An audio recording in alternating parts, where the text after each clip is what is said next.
Welcome to Learnivo English Stories, where you learn English through powerful and emotional storytelling. Today, we journey through one of the oldest and warmest traditions in the world, the full story of Christmas and Santa Claus. Let's begin. Chapter 1: The Darkest Season. Winter arrived like a slow whisper. The skies turned pale gray, the cold crept under doors, and nights grew longer than anyone wanted. In ancient times, when electricity didn't exist and warmth depended on firewood, winter wasn't just a season, it was a challenge, a test of strength and endurance. People would gather together in small wooden houses, sitting close to the fire, listening to the wind push against the walls. In those days, the world felt bigger, colder, and far more dangerous. Animals hid in forests, rivers froze, and the sun seemed to disappear earlier every day.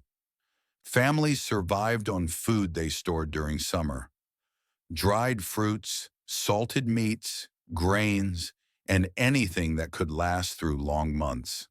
The cold wasn't the only problem, it was the darkness. Darkness made people think strange thoughts. It made even strong hearts feel weak. And yet, humans have always had one secret weapon: hope. Every culture, in every part of the world, created winter traditions to keep hope alive. Not because things were easy, but because things were hard. Hope was their answer to fear. In Northern Europe, during the shortest days of the year, people lit giant Yule logs. These fires didn't just warm the air, they warmed the spirit. A burning log meant the promise of longer days ahead. It was a message: light will return and life will continue. Villagers decorated their homes with evergreen branches, trees that never died, even in the coldest months. These green branches were reminders that life was still there, waiting quietly beneath the snow. Families sang songs, shared stories, and gathered together to forget the cold for a moment. Humans discovered that celebrating together made winter feel softer. They didn't know it yet, but these simple acts, lighting fires, decorating trees, gathering with loved ones, would one day become part of something much bigger, the holiday we now call Christmas. But for now, they were just people trying to survive the winter, telling stories around the fire, waiting for the light to return. Chapter 2: When Light Found a Name. Centuries passed, empires rose and fell, cities appeared where forests once stood, but winter stayed the same: long, cold, and difficult. Around the 4th century, Christians decided to celebrate the birth of Jesus Christ during the season. The Bible never mentioned the exact date of his birth, but December 25th felt symbolic.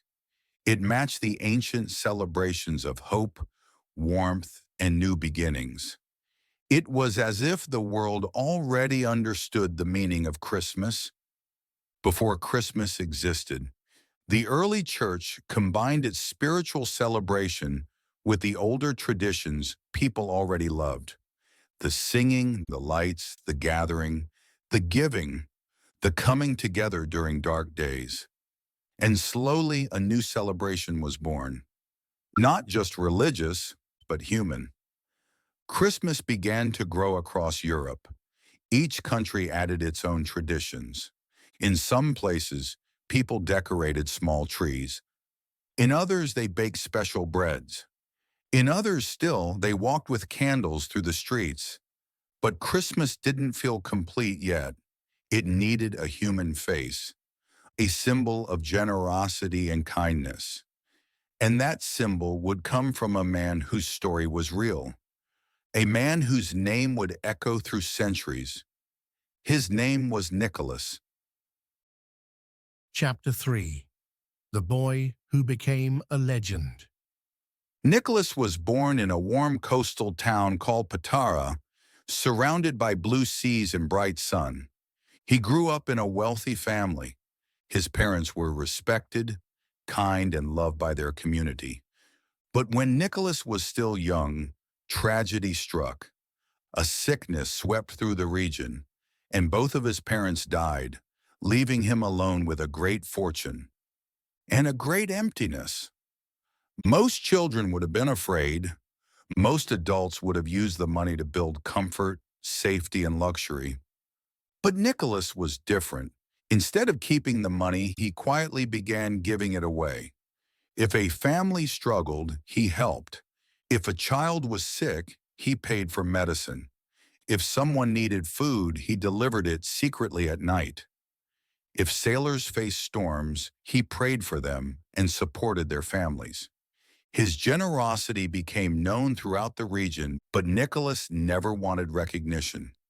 He didn't give to be admired. He gave because he felt it was the right thing to do. He became especially known for helping children. They loved him, trusted him, ran to him whenever he visited. His presence felt warm, safe, comforting, like a gentle blanket during a cold winter night. As he grew older, Nicholas became the Bishop of Myra, a leader who protected the weak and fought against injustice.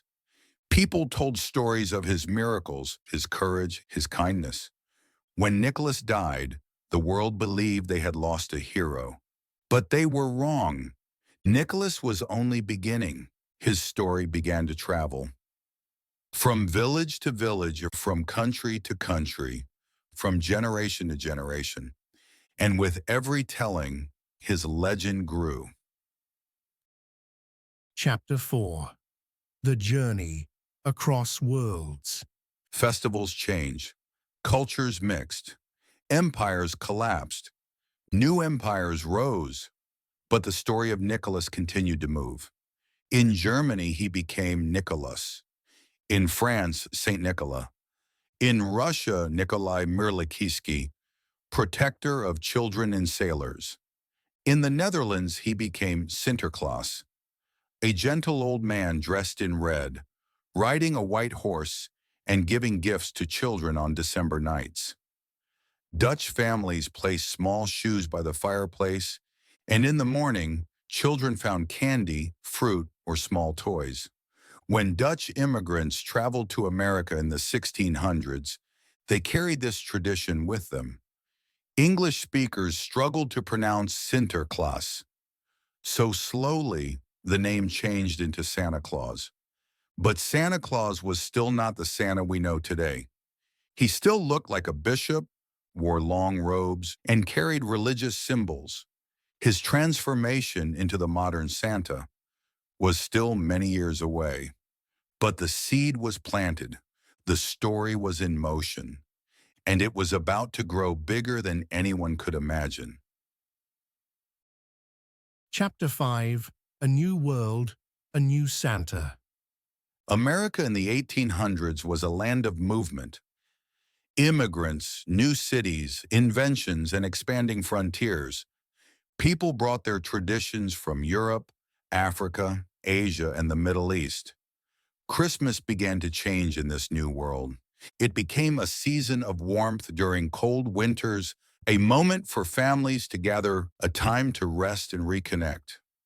Writers began imagining what Santa Claus might look like in this new society, and in 1823, a man named Clement Clark Moore wrote a poem that would forever change Christmas, A Visit from St. Nicholas. The poem described a Santa who was cheerful, round, playful, magical. A man who traveled in a sleigh pulled by 8 flying reindeer landed on rooftops and brought gifts down chimneys. For the first time, a Santa was not a bishop. He was not serious or formal. He was joy. He was laughter. He was childhood magic wrapped in a red coat. Children adored him. Parents embraced him. Artists drew him. Songwriters celebrated him. Santa Claus became the beating heart of Christmas. But one final transformation was coming, one that would give him the face known around the world. Chapter 6. The Santa the Whole World Knows. By the early 1900s, Santa Claus was already a beloved figure in America. He appeared in magazines, newspapers, winter cards, and department store parades. But his image wasn't fixed yet. Some artists drew him tall and thin. Some drew him short and round. Some gave him brown fur clothing, others blue, green, or tan. Santa was still searching for his final form. Then in the 1930s, a major shift happened, one that would freeze Santa's appearance for the next century. The Coca-Cola Company was preparing their winter advertising campaign. They wanted a Santa who felt warm and human, not cartoonish, not harsh, not distant. They hired an artist named Haddon Sundblom, a man known for painting people with soft color, gentle light, and emotional warmth. Sundblom studied Moore's poem, A Visit from St. Nicholas, and then he began to paint. Stroke by stroke, he created a Santa with a kind face, twinkling eyes, rosy cheeks, a soft smile, and a bright red suit trimmed with white fur. He looked like the friendly grandfather every child wished for. He looked human, real, someone you could talk to, hug, believe in. And when people saw this Santa on posters, in magazines, on shop windows, they fell in love. This was not a new Santa. This was the final evolution of the Santa the world had been waiting for. From that moment, the red-suited Santa became the global standard, not because Coca-Cola invented Santa, but because Sundblom finally found the look that matched Santa's spirit. Within a few decades, this Santa traveled the entire world. He became an international symbol of joy, magic, generosity, and childhood wonder. Whether you were in Canada or Japan, Brazil or South Africa, India or Australia, this was the Santa that children imagined coming through the night sky. But Santa was never just about gifts or decorations. He represented something much deeper, something that humans have held on to for thousands of years. The belief that kindness can arrive unexpectedly, silently, like snow falling in the middle of the night. And now, with Santa's modern image established, the story of Christmas moved into its most human era. An era not built on legends or historical transformation, but on the quiet, powerful stories of everyday people. Finding light in the darkest season, stories of love, stories of loss, stories of hope, stories that happen in small towns, in big cities, in lonely apartments, and warm family homes. And among these stories, one stands out. A story that captures the very heart of what Christmas is meant to be. This is that story. Chapter 7. One Winter, One Family, One Christmas. Snow had started falling earlier than usual that year. Small flakes drifted down silently, covering rooftops, trees, and quiet streets in a soft white blanket. It was the kind of snow that made everything look peaceful, the kind that made you breathe slower, look longer, feel deeper. In a small town called Westridge, a place with old brick houses, warm cafes, and streets lined with maple trees, a man named Thomas Hale sat alone on the porch of his home. Thomas was 72. He had lived in Westridge his entire life. Everyone knew him as Mr. Hale, the retired school teacher who loved books, gardening, and sitting outside with a cup of tea, even in winter. But in recent years, Thomas had changed. He smiled less. He spoke less. His steps became slower, and his home grew quieter. 3 winters earlier, he had lost his wife, Eleanor, a gentle woman with silver hair, soft laughter, and the warmest embrace Thomas had ever known. They had spent 45 Christmases together. They baked ginger cookies every December. They decorated their tree with old glass ornaments. They walked through snowy streets holding hands, talking about everything and nothing. But now Thomas lived alone. And Christmas, the holiday that once filled their home with warmth, became the quietest time of the year. He didn't blame anyone. He didn't complain. He simply existed, one slow day at a time. But this winter, things were about to change, because across the street, in a house with a blue door and a small golden mailbox, a new family had moved in. The Avitesian family recently arrived from Armenia. A young couple, Arman and Lilith, and their 8-year-old daughter, Mina. They were experiencing their first Christmas in North America. A new country, a new language, a new culture, a new life. And without knowing it, they were about to walk into Thomas's world and change it forever. The Avitesian family had been in Westridge for only 2 months, but the neighbors already liked them. Their little girl, Mina, was bright and curious, the kind of child whose eyes noticed everything and whose smile could soften the hardest winter day. Every morning, she waited outside for the school bus, her small boots kicking softly at the snow. Her puffy jacket zipped up to her chin, her pink hat pulled low over her ears. She always looked around the neighborhood with wonder, as if every house held a secret she was determined to discover. And every morning she saw him, the quiet old man across the street, sitting alone on his porch with a dark green blanket over his legs, watching the snow fall, not smiling, not waving, not speaking, just sitting. Mina didn't understand loneliness yet. Loneliness is something adults learn slowly through the years, through experiences that shape the heart. Children see the world differently. They see possibilities, not walls. So one morning, as the school bus approached, Mina turned to her mother and whispered, "Mommy, why is that man always alone?"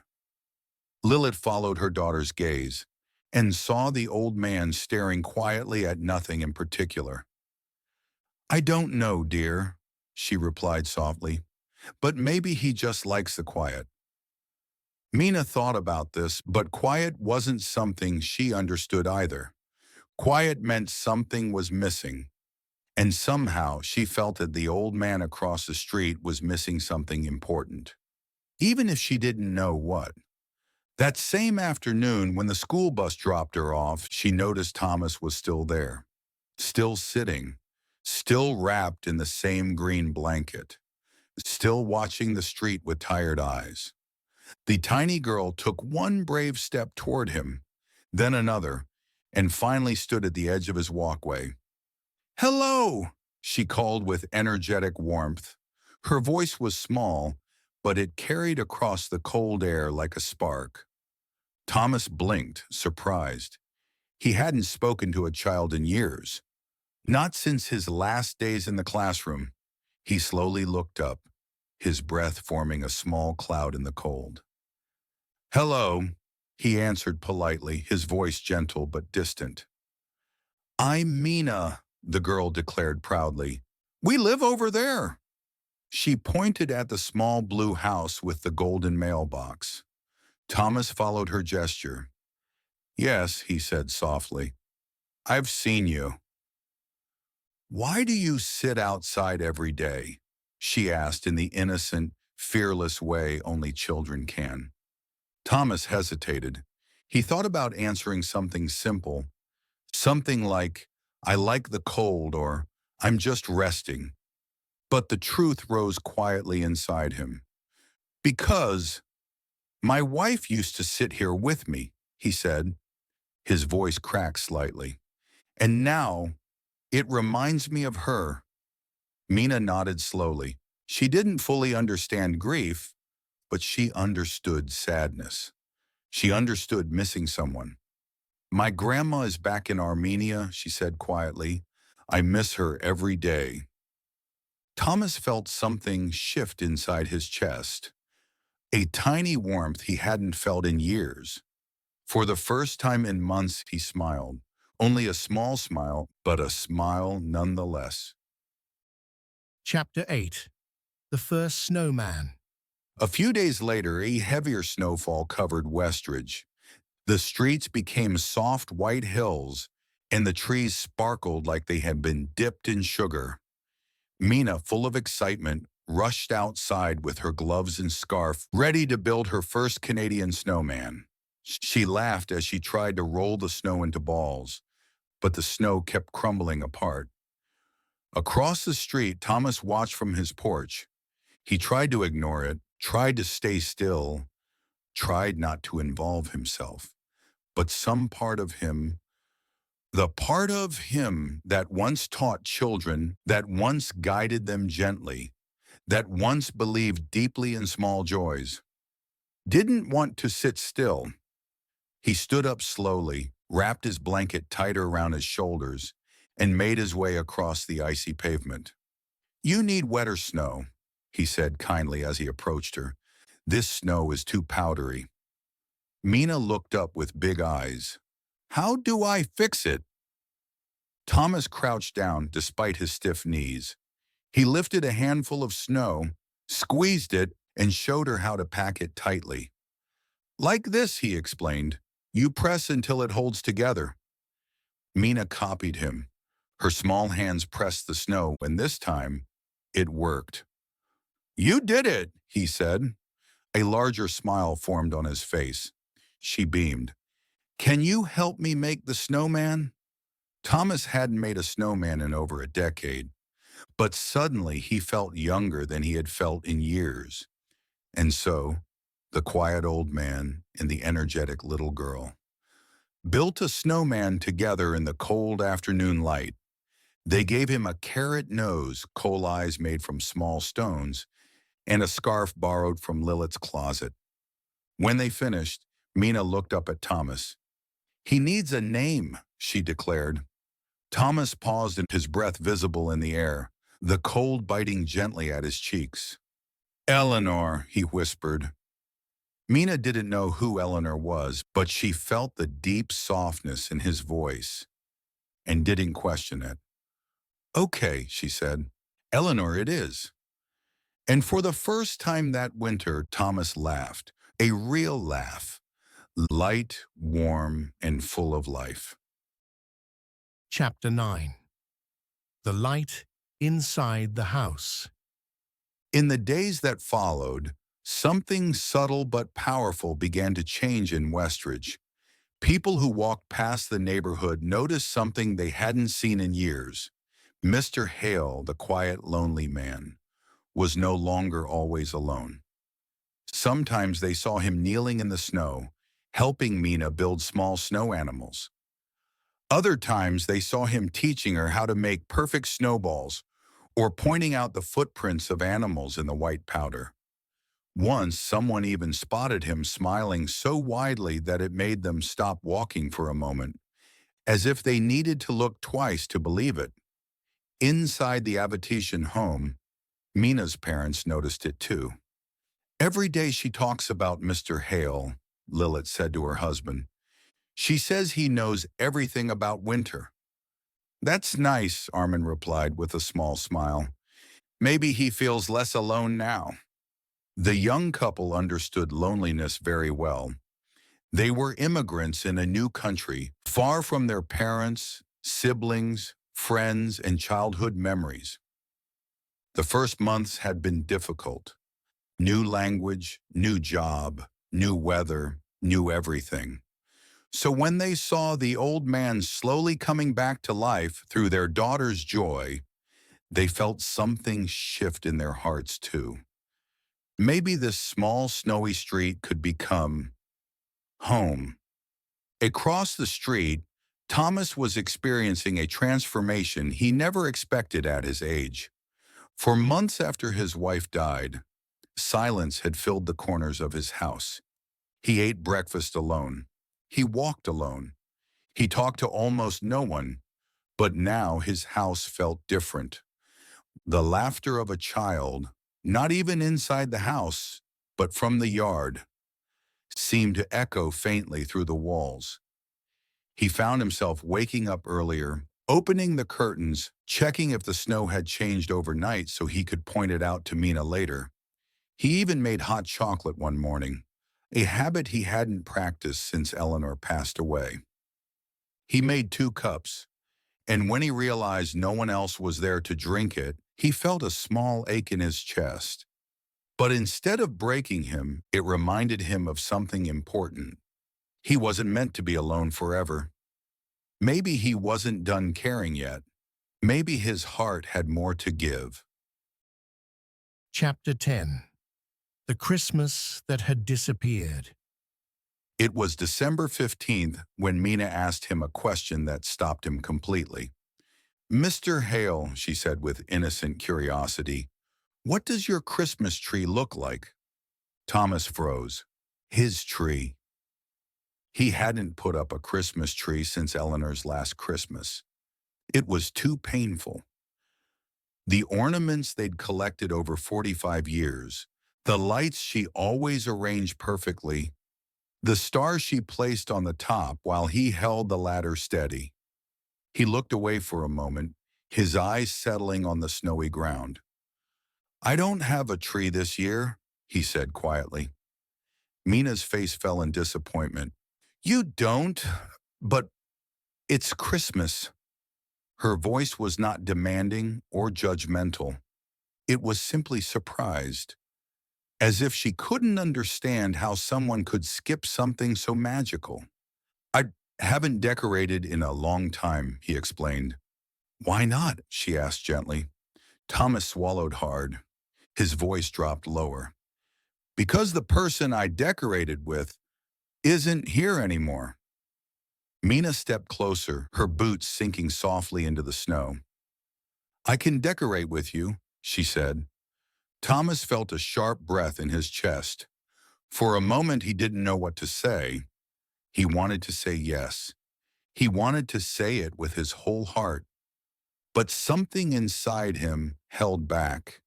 Fear, sadness, the weight of memories. "Maybe one day," he said softly. "Not today." Mina nodded respectfully, but her eyes told him something he couldn't ignore. She wasn't giving up on him, and deep down, he was grateful. Chapter 11. The Night of Stories. One evening, Armin and Lilith invited Thomas to dinner. They planned it together, whispering in the kitchen while the food cooked. "He needs company," Lilith whispered. "And maybe we need it too." So Mina ran across the street in her winter coat, knocked on his door, and announced, "My mom says you have to come for dinner. She made too much food and it will go bad unless you help us." Thomas smiled at the creative invitation. He suspected the truth, but the thought of sharing a meal with people again felt strange and beautiful at the same time. He put on his best sweater, the dark blue one Eleanor had bought him many years ago, and walked across the snowy street. Inside, the house glowed with warm lights. There was gentle music playing. The smell of herbs and roasted vegetables filled the air. "Welcome, Mr. Hale," Lilith greeted warmly. "We are happy you came." "You can call me Thomas," he replied. They shared dinner together. A rich mixture of Armenian flavors and local dishes. The conversation was gentle at first, but slowly it became deeper. They talked about Westridge, about teaching, about moving to a new country, about traditions, about winter, about hope. Mina listened to every word, her eyes wide, absorbing the moment like a sponge.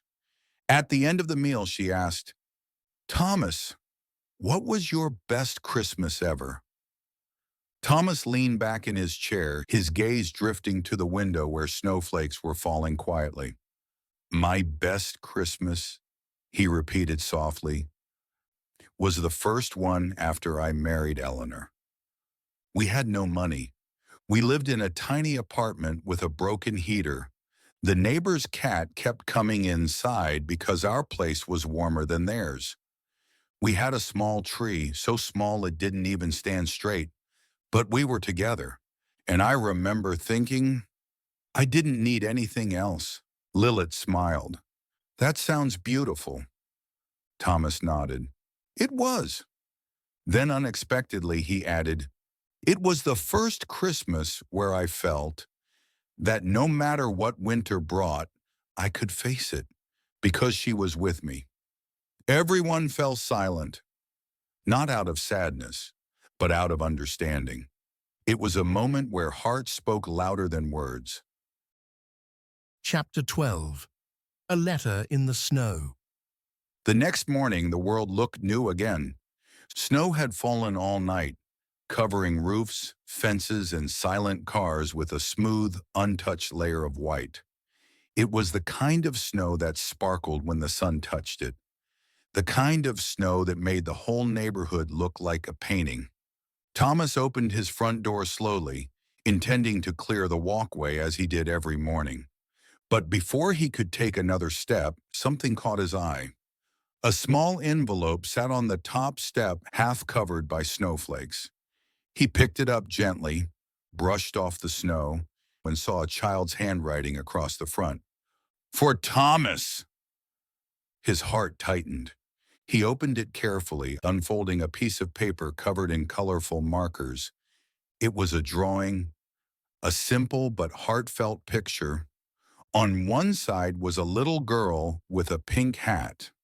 On the other was an old man with a green blanket. Between them stood a snowman labeled Eleanor. And under the drawing, written in uneven letters, were the words, I am happy you are my friend. Mina. Thomas felt a lump swell in his throat. His eyes stung with tears he hadn't expected.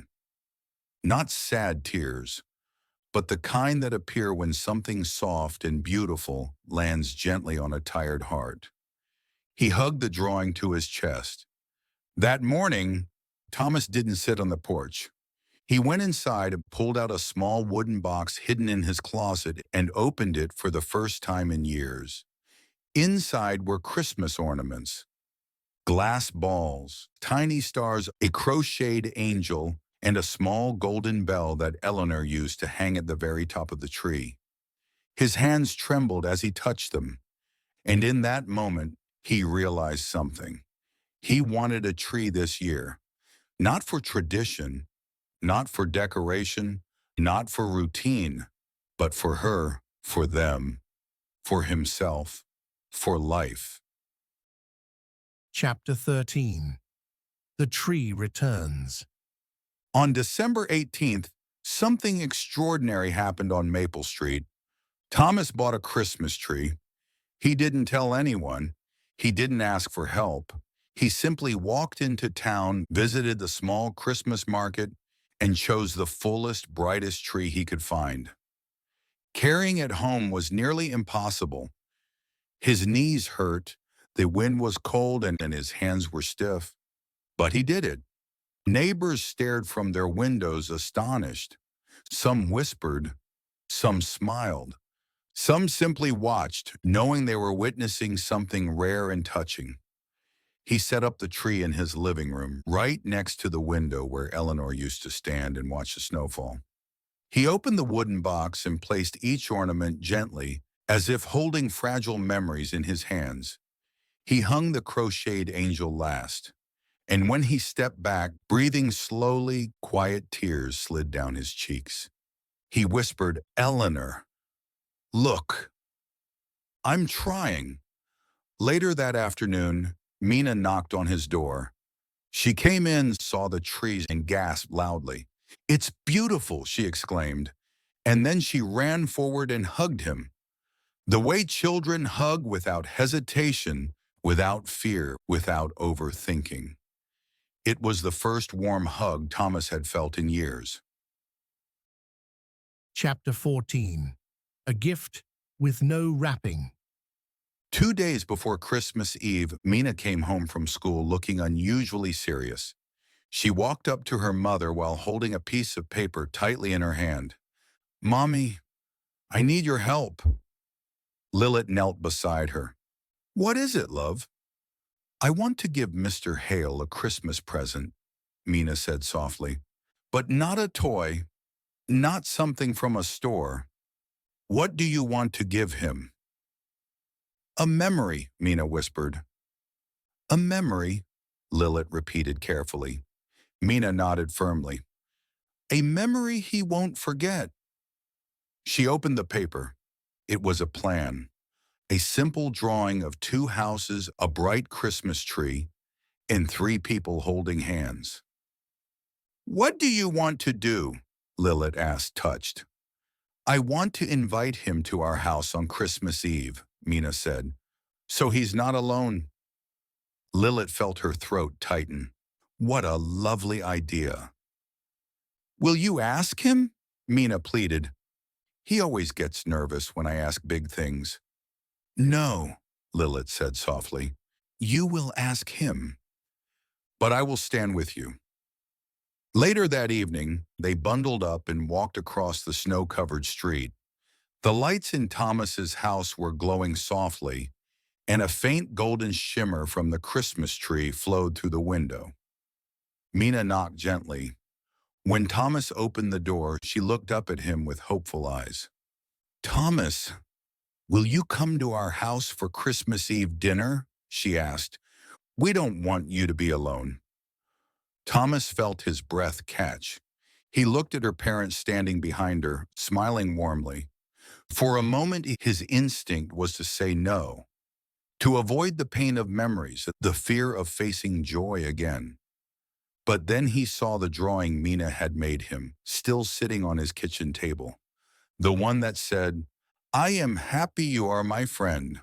And he said, in a trembling but sincere voice, "I would love to." Chapter 15. Christmas Eve. The evening arrived with quiet snowfall, the kind that makes the whole world feel gentle and slow. The Avitesian home glowed with soft lights. The smell of cinnamon and baked bread drifted through the air. Traditional Armenian music mixed with soft Christmas song from the radio. The table was set beautifully. Not fancy, but full of warmth and care. When Thomas stepped inside, he felt something he hadn't felt in a long time. Home. They ate together, laughed together, shared stories about old holidays and new beginnings. Armin taught Thomas how to pronounce a few Armenian words, which made everyone laugh when he said them wrong.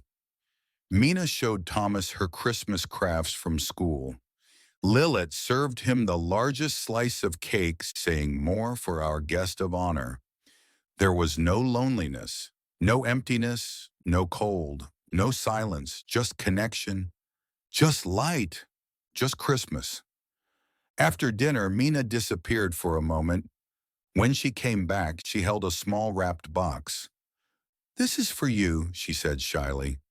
Thomas carefully unwrapped the box. Inside was a small wooden ornament, hand-carved, imperfect, but full of love. It was a heart painted red with the word friend written across it in Mina's handwriting. He closed his eyes. Tears slid silently down his cheeks. He hugged Mina gently and whispered, "Thank you, dear. You gave me something I thought I had lost." "What?" she asked. "Christmas," he said. Chapter 16. The Morning Light. Christmas morning arrived quietly in Westridge. The sky was pale gold, the kind of sunrise that looks soft and gentle, as if the world is waking up slowly from a peaceful dream. Snow covered the streets like a white blanket. A few bird prints dotted the ground, and thin trails of smoke rose from chimneys across the neighborhood. Inside his home, Thomas sat at his kitchen table drinking hot tea from the blue ceramic mug Eleanor had loved. For the first time in years, the house didn't feel heavy. It felt alive. The Christmas tree lights twinkled softly beside him. Ornaments old and new reflected the warm glow. Glass balls from decades past, the crocheted angel, and one new addition, a small red wooden heart with the word friend. He couldn't stop looking at it. That single ornament had changed something deep inside him. It wasn't just a gift from a child. It was a bridge, a connection that pulled him out of 3 years of winter and gently placed him back into life. He felt ready now, ready to remember, ready to feel, ready to give again. He remembered something he had hidden away, something he had not touched since the Christmas before Eleanor passed. He went to the bedroom and opened the top drawer of his nightstand. Inside was a small music box. A wooden box carved by hand, painted with faded flowers and decorated with the initials T+E, Thomas and Eleanor. He lifted it gently, walked back into the living room, and placed it under the Christmas tree. In that moment, he decided he would give it away, not because he wanted to forget, but because he wanted someone else to feel the love he and Eleanor had shared. He knew exactly who he would give it to. Chapter 17. The Unexpected Visitor. Around noon, when the snow became heavier again, there was a soft knock on the door. 3 small knocks. Thomas opened it to find Mina standing on his porch, wrapped in her pink scarf, her cheeks red from the cold. "Merry Christmas," she said brightly. "Merry Christmas, Mina," he replied. She held something behind her back, trying to smile, but clearly nervous. "I made you something else," she said shyly. "It's not very big, but I hope you like it." She handed him a folded piece of construction paper. On the front, written in big letters, were the words, "You are a part of our family now." When Thomas read it, his voice disappeared. His legs felt weak. His vision blurred with tears. Part of our family. Words he never expected to hear again in his entire life. He bent down and wrapped his arms around her in a soft, trembling hug. "Mina," he whispered, "you have no idea what this means to me." She hugged him tighter. A moment passed. A moment that felt timeless, as if something healing and ancient had entered the house with her. Then Thomas stood up and wiped his eyes. "I have something for you too," he said softly. "It's not new, but it is very special to me." He went to the tree, knelt beside it, and picked up the wooden music box. When he placed it in her small hands, she looked at it with surprise. "What is it?" she whispered. "Open it." She lifted the lid slowly. A tiny melody filled the room, soft, delicate, as if someone were playing a lullaby from long ago. Her eyes widened.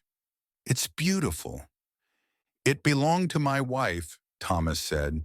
"She loved this song, and I think she would want you to have it."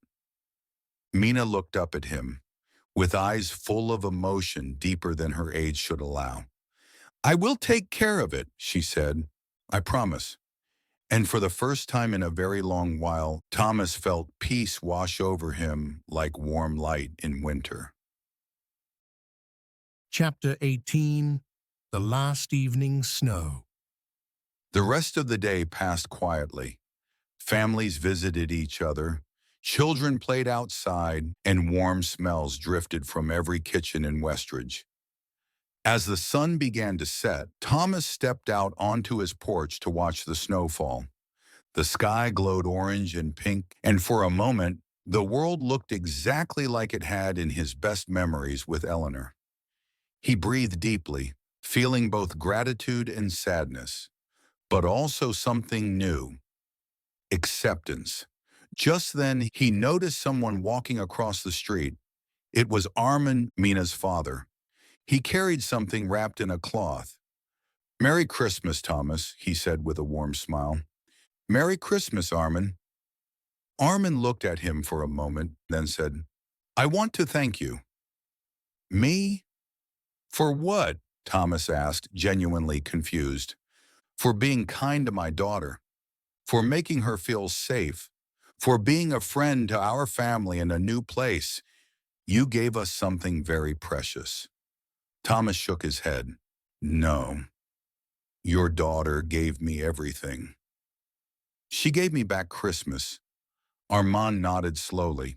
Then he lifted the wrapped cloth and held it out. This is for you.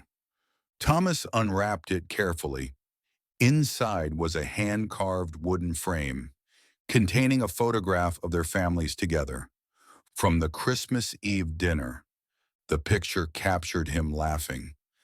A laugh he didn't even remember making.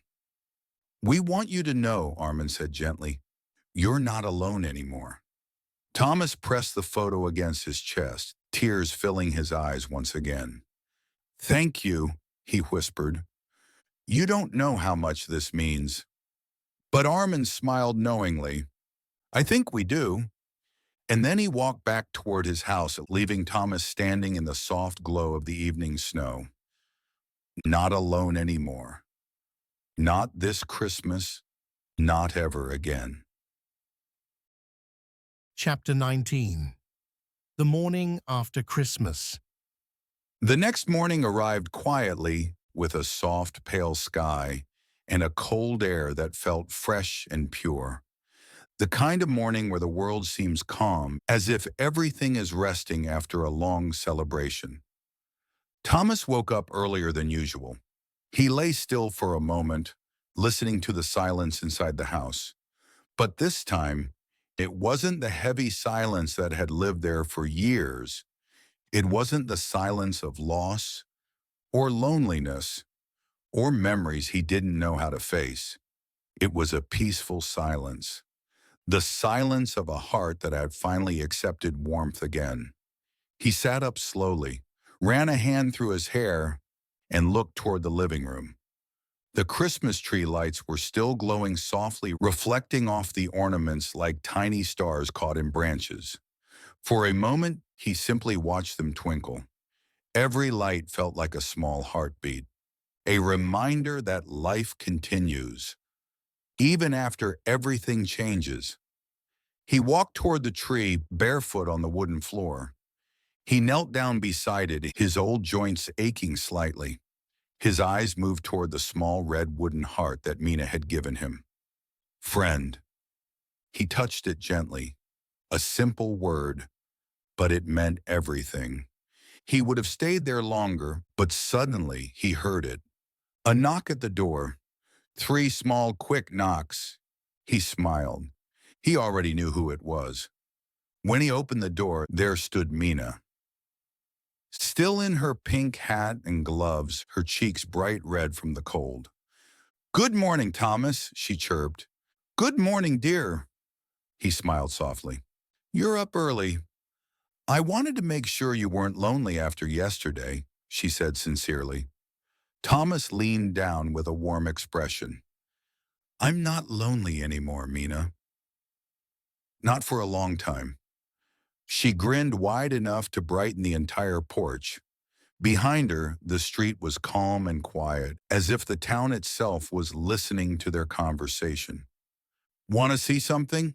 She asked suddenly. Thomas raised an eyebrow. What is it? Come outside. She grabbed his hand, unafraid, trusting, and pulled him gently onto the snowy walkway. Chapter 20. The Snowman's Secret.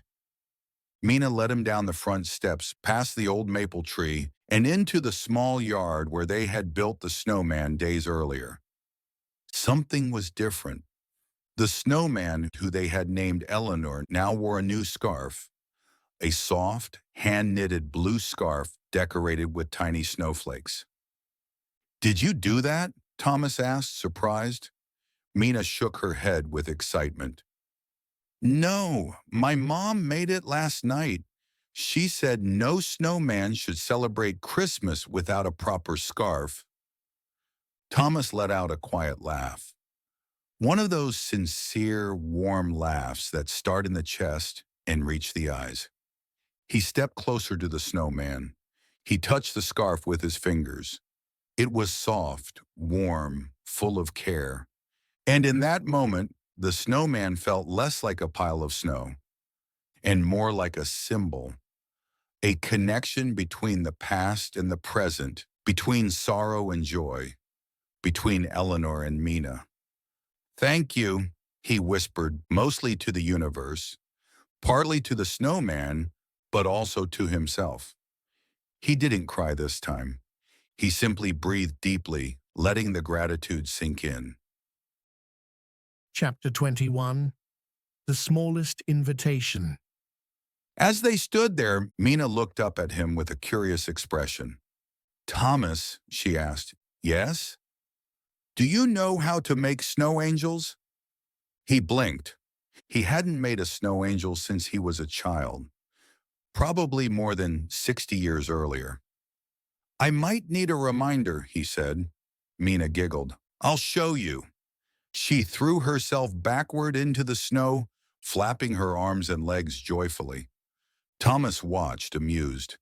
He felt a familiar warmth in his chest, the kind he used to feel during the holidays when children played outside the schoolyard. "Your turn," she insisted. "My turn?" he echoed with fake shock.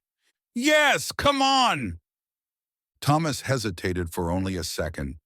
Then he lowered himself slowly to the ground, feeling the cold snow press against his back. It was strange. It was cold. It was messy. But it was also freeing. He lifted his arms and moved them gently. He spread his legs and brushed them through the snow. And when he stood up, with Mina pulling his hand, he looked down at the ground. There beside Mina's small snow angel was his, a large, clumsy, imperfect snow angel, but full of meaning. He could almost hear Eleanor's laughter in the wind. Not sad laughter, not painful, just light, teasing, familiar. Her voice whispering, "Look at you, Thomas. Living again. That's my Christmas gift." He closed his eyes briefly, feeling her presence in the cold air. When he opened them again, Mina was staring at him with a proud smile. "You did it!" she cheered. Thomas smiled back. "I guess I did." Chapter 22. Life Returns.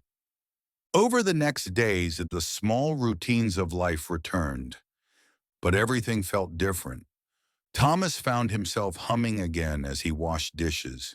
He opened the curtains each morning instead of leaving them closed. He cooked warm meals that filled the house with aroma. He read books on the couch instead of reading to avoid the silence. He cleaned out the old guest room, something he had avoided for years, and put a small lamp there, hoping someone might visit one day. He walked outside more often, letting the cold air touch his face. He even greeted neighbors who greeted him back with genuine warmth. Westridge was changing, because he was changing. And each afternoon, Mina came home from school, knocked on his door, and asked him if he wanted to play in the snow, learn Armenian words, or drink hot chocolate. Most days he said yes. Some days he surprised himself and said, "Let's do both." The Avitesian family visited often. Soon they began treating him as if he had always been part of their home, not out of obligation, but out of love. And with every passing day, the ice around Thomas's heart melted a little more. Chapter 23. The Final Night of the Year. On the very last night of December, just before the new year began, Thomas stepped outside to admire the quiet street. Lights flickered from windows. Children played with leftover snow. Mina waved from across the street, holding sparklers in her small hands. He waved back, laughing softly. The snowman Eleanor still stood proudly in the yard, wearing the beautiful scarf Lilith had knitted. The moon shone gently above, casting a silver glow across the neighborhood. It was perfect, not loud, not grand, not crowded, just warm, just peaceful, just right. And in that moment, Thomas realized something deeply, profoundly true.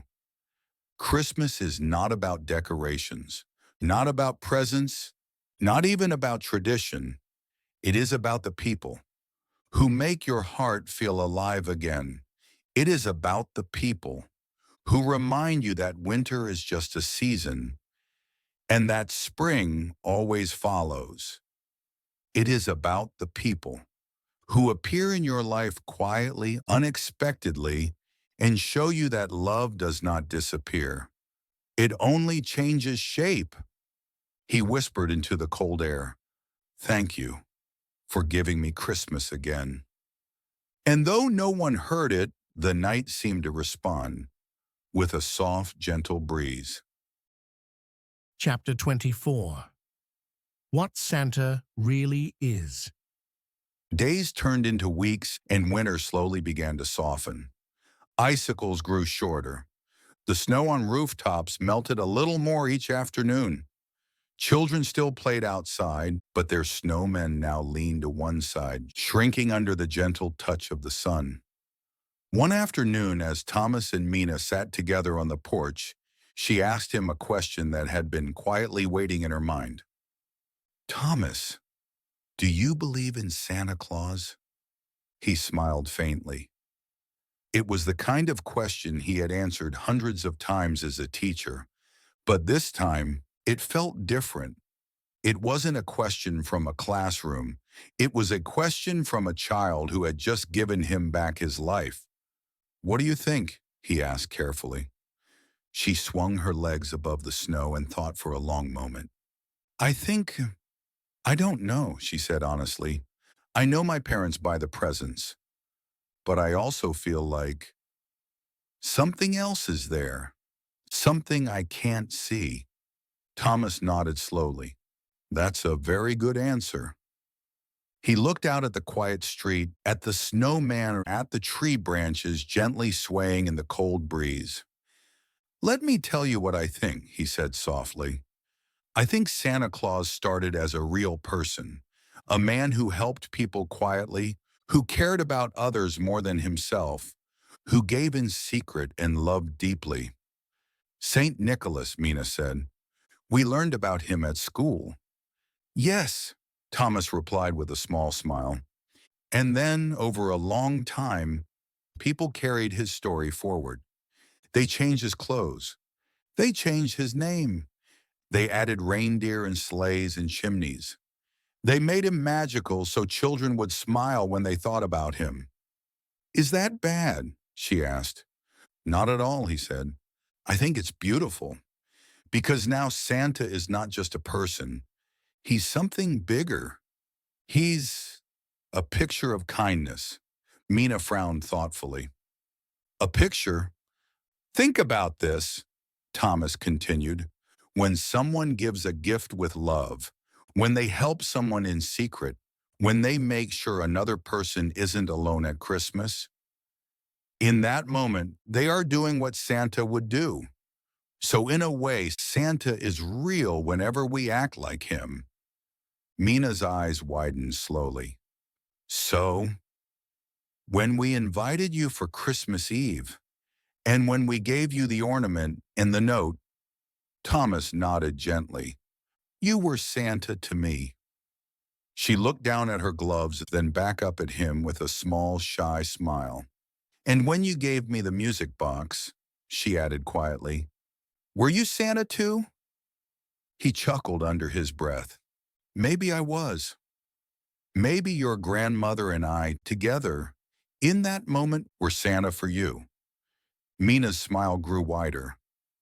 "So, Santa is all of us?"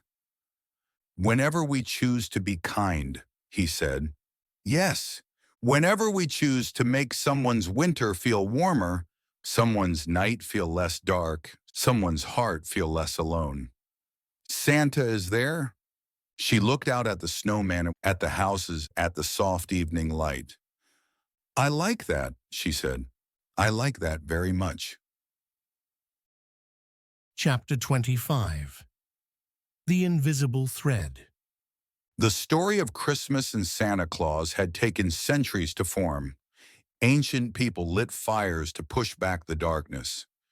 Early Christians chose December to celebrate a birth that symbolized hope. A generous bishop named Nicholas gave away his fortune to help the poor.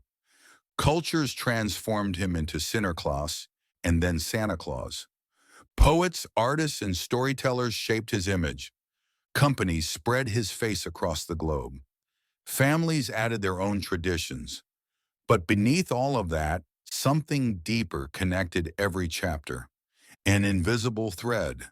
The same invisible thread that connects a candle in an ancient temple to a Yule log in a northern village, to a simple wooden manger, to a bishop dropping coins down a chimney, to a child placing cookies and milk on a table, to an old man receiving a red wooden heart from a girl next door. It is the thread of giving, the thread of choosing light when everything feels dark, the thread of opening your door when you could keep it closed, the thread of reaching out your hand when it would be easier to keep it in your pocket. In Westridge, that invisible thread stretched from a small blue house with a golden mailbox to an old brick home with a porch and a green blanket. It wrapped itself around the music box, the snowman, the knitted scarf, the shared meal, the laughter, the tears, the snow angels. No one could see it. No one could touch it. But everyone could feel it, because that thread is what Christmas really is. Not decorations, not shopping, not perfect photos. It is the quiet decision, again and again, to be there for someone. Chapter 26. The Story That Never Ends. Years passed quietly. Winters came and went. Children grew taller. Houses changed owners. Snow fell and melted 100 times. But some things stayed. In Westridge, everyone knew that on the first snowy day of December, you could always find Thomas and Mina, building the first snowman of the season together. Mina grew into a teenager, then into a young adult. She went to university, came back on holidays, and always brought new stories. Stories of new friends, new cities, new dreams. No matter how far she went, she always returned for Christmas. And every year, without fail, they played the music box on Christmas Eve. Sometimes they cried. Mostly they smiled. When Mina eventually had children of her own, she brought them to Westridge as well. She knelt in the snow with them and said, "Do you see that house?